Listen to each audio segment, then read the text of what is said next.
सती राजीमती द्वारा नेम जी के तोरण पर आकर लौट जाने पर स्वयं द्वारा संसार त्याग कर संयम पद धारण करने और रत्नेमी को दिए गए बोध वचन इतने प्रभावशाली है कि युगों युगों तक पथभ्रष्ट हुए साधकों के लिए प्रेरणादायी और संयम में स्थिर रहने में सहायक सिद्ध होंगे। कृष्ण के बहुत अनुरोध करने पर नेमी कुमार ने विवाह की स्वीकृति दे दी। उग्रसेन राजा की कन्या राजीमती से उनके विवाह की बात पक्की हो गई। फिर क्या, विवाह की धूमधाम से तैयारियां होने लगी।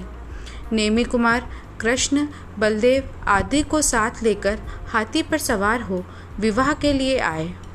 बाजे बज रहे थे, शंख ध्वनि हो रही थी, मंगल गान गाए जा रहे थे और जय जय शब्दों का नाद सुनाई दे रहा था।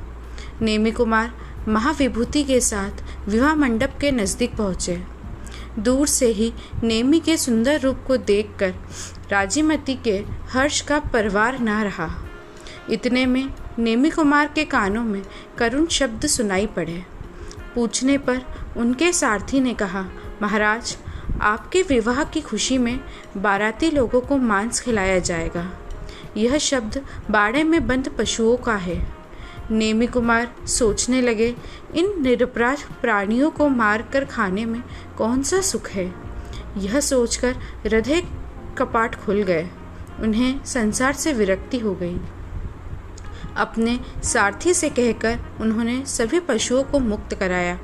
मुक्ति के पथिक ने स्वयं की मुक्ति से पूर्व उन मुक्त पशुओं को मुक्त करवाकर अपना संदेश स्पष्ट कर दिया।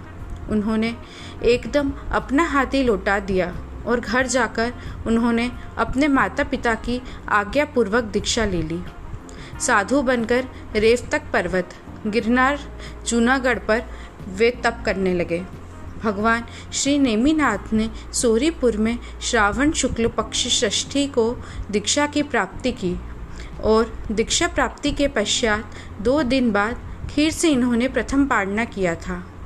भगवान श्री नेमिनाथ जी ने दीक्षा प्राप्ति के 54 दिनों तक कठोर तप करने के बाद गिरनार पर्वत पर मेषरंग वृक्ष के नीचे आसोच अमावस्या को केवल ज्ञान को प्राप्त किया था।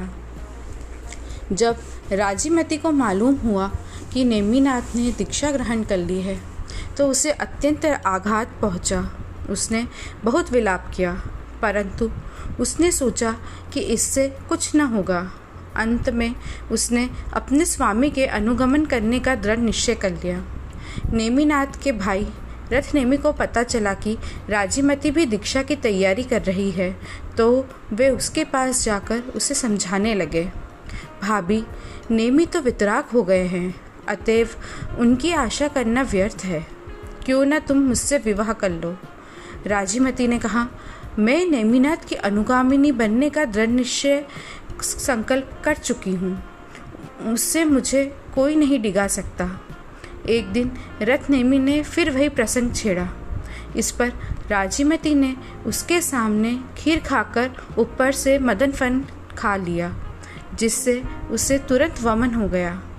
इस वमन को राजीमती ने सोने के एक पात्र में ले उसे अपने देवर के सामने रखकर उसे भक्षण करने को कहा।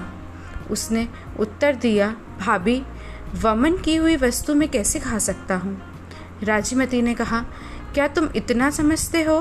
रथनेमी ने कहा, यह बात तो एक बालक भी जानता है।